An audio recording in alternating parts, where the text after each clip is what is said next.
Hi, and welcome to the School Health Educators Podcast, where we discuss health education and how to best teach health ed in the K 12 setting.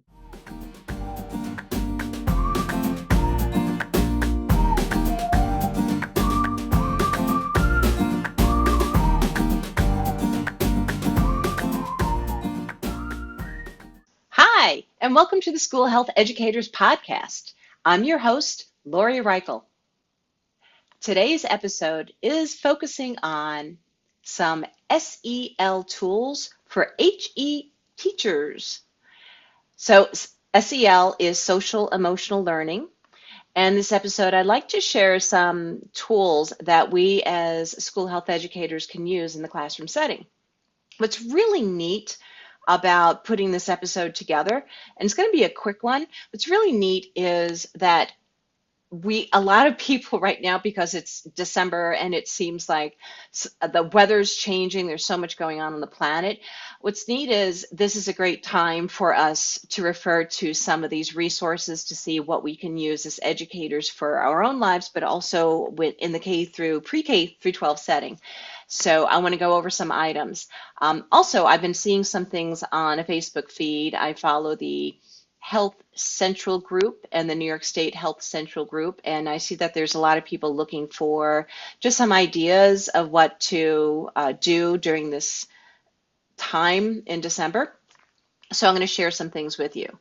If you're able to watch this on the School Health Educators YouTube channel, go for it, because I'm going to show you what some of the tools look like if you chose to get the book or use the site. So the overall tools that I'll be going over today include, and I'm going to start sharing my screen here for the PowerPoint that I created for you all because you're so wonderful, and I so appreciate you all being in the field. I think we have an incredible field of wonderful school health educators. Yet the tools that I'll be going over, there's actually four. First, it's the book Tactile Tools for Social Emotional Learning, Activities to Help Children Self-Regulate with SEL. And then CASEL, which is the Collaborative for Academic, Social, and Emotional Learning. That's a resource with so many things. And then PBS, Social Emotional Learning Tools. That's the Public Broadcasting System. And then the How We Feel app. Okay, so let me jump to the first tool. If you know me, you know that I've written this book. And the reason why I wrote this book is because I was seeing in the pre-K through 12 setting, as well as the college setting, that people need emotional regulation tools. That includes myself. I need them too. And I even have my own toolbox. I can do a link for when you could watch the video with my whole toolbox and stuff. I can put that link in with this description. Yet there's a need, especially with the tactile part, because it seems like we're so used to picking up our phone. So instead of putting a form of electronics in our hand, let's do something like holding a box that's created for box breathing. And that's one of the tools I keep in my toolbox. So to give you a brief overview of what you're going to find in this book, the book is broken up into three sections. The first section is they include tools for breathing and awareness activities. So there's directions in here about how to create the actual tactile tool, like this box, as well as directions for how to use it. So if I go to the one for box breathing, which is on page 52, I go to that and I'm provided a little bit of a template. If you need a bigger version, email me at schoolhealtheducators.org. I can send you a bigger template. But basically, you would print this out on cardstock and then have students cut out the diagram and then fold it together to create a tactile three-dimensional box breathing tool. And you put 444 on the sides. And again, in this book, you are actually provided directions for how to use it. So that's section A. Section A of this book goes over breathing and awareness activities with tools. The second section actually has other sensory tools. And this could be some kind of fidget. It can be something like yoga cards. And I actually have a cool set that my student, a former student made, and I have it in mine. I'm going to actually show it to you real fast. And let's see if I can find it. There we go. So they made these and I keep it in my box. So sometimes I do 10 minutes of movement. Remember, social and emotional learning, we can do exercise. That's overall, that benefits so much of our overall wellness. But these activities in this book, as well as in other resources, they go more into the emotional regulation items so we can feel centered. Which another thing in there is my essential oil aromatherapy little piece of cotton ball where I have some evergreen and other winter scents on my cotton ball in there. The third section of this book, they include tools dealing with words. What we know is that young people sometimes need to write certain things. They can be simple things like I feel statements or a little bit of journaling activities. So that is that first tool. Now let me go back to sharing my screen again. Okay, I put a link there too where you can get the book. Another tool is CASEL. CASEL stands for the Collaborative for Academic, Social, and Emotional Learning. And on their site, they have so many different links that will help you just know SEL better. It will provide, there's so many video clips on it. There's this interactive, cool CASEL wheel. There's this interactive CASEL wheel where if you click on something like self-awareness, it tells you how that breaks down. Relationship skills, how that breaks down. There are video clips that go over items like the CASEL framework. There's actually a course that you can take for free, and you might be able to get a certificate at the end, so put it on your resume and in your little portfolio and all. And another item that I found is, and I decided to print out a hard copy, is the CASEL Guide to School-Wide SEL Essentials. So it's key activities for people in school districts to utilize. And what I really like, and I'm a full supporter of the WISC team, working as a team, what I like is that there is a very simple personal SEL reflection. It's on pages 35 to 37. And basically it provides any of us, you can even give it to your students, it provides a short assessment of where we believe we are with simple things like emotional self-awareness, with the growth mindset, perspective taking.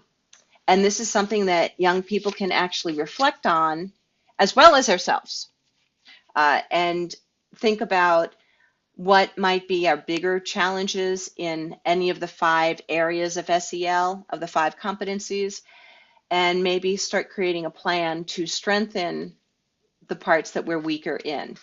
So if we're weak in the growth mindset of, you know, why we don't look at things more positively and how we can grow from certain challenges, maybe that's something I can start creating a plan to begin to grow from the challenges in my life. Because the reality is the only way we grow is when we have friction. It's like a diamond. It has so much friction, and that's what creates the diamond, the beauty. So that's another tool, and that's offered from CASEL.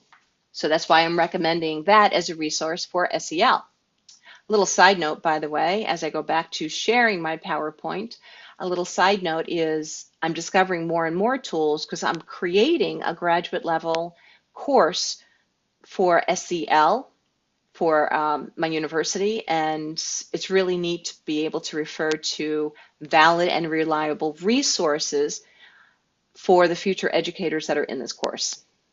The next resource, which is the PBS Social Emotional Learning website. I was not aware of this, yet they have a whole bunch of things, tools that you can refer to. They have short little video clips about what each of the competencies are about on the website. They also have SEL for teachers. For example, the role of mindfulness for this as a powerful tool for us as educators. And then understanding stress and burnout. You think we can relate to that? What I also love is bringing SEL at home. So that toolbox idea, the tactile toolbox idea, can also be done at home. So when I saw this on PBS's website, I was like, yay! I think that's great that they're also cognizant of how we can do things at home.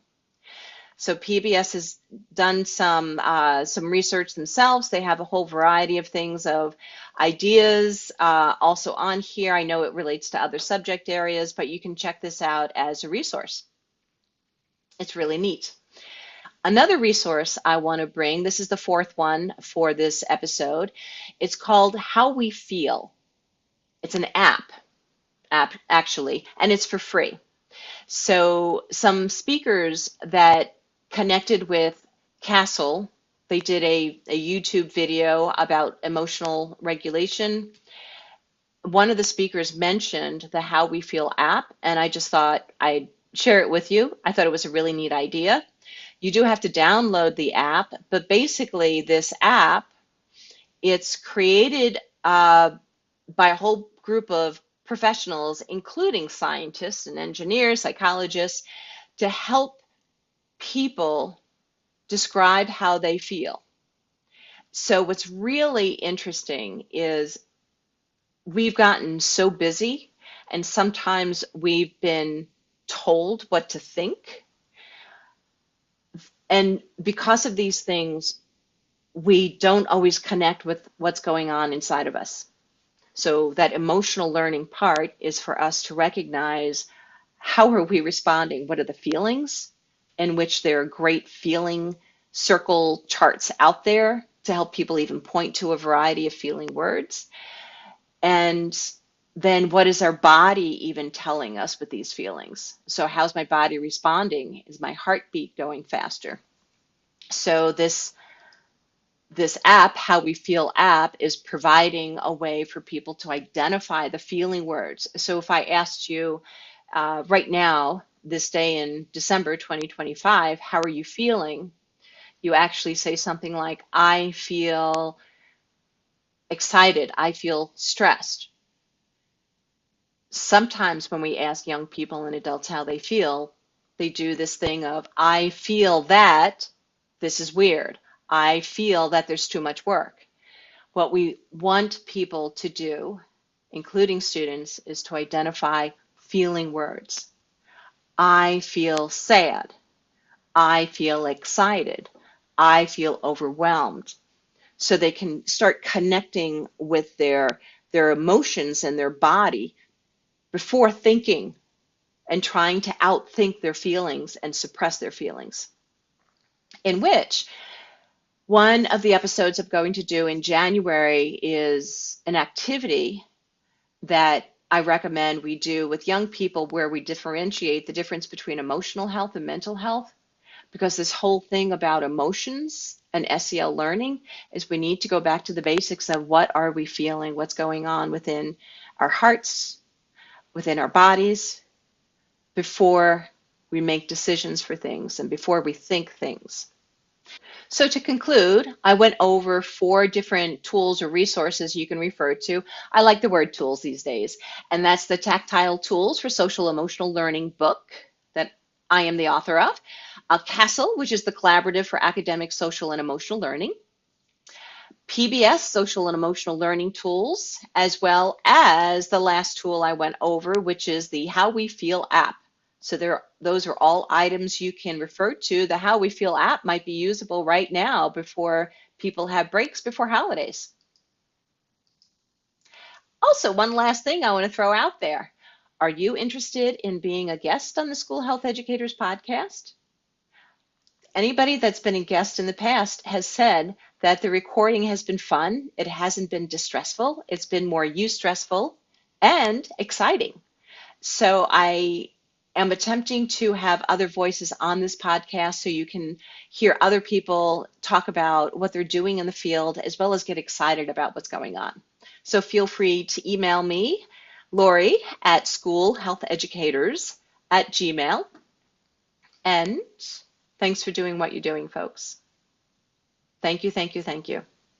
I know sometimes there's a lot of challenging things going on. I truly hope that you're hanging in there if you're having yucky weather because of snow, or if you're dealing with some flooding or the torrential rains that seem to be going on in the western coast of the United States. I hope you're coping as best as possible. Please know that you're all in my thoughts. I'm sending out positive energy to everyone. And so, yeah, keep on moving forward. And for those of you celebrating holidays, I hope that you have a happy holiday. Thanks for listening in. Stay well, folks.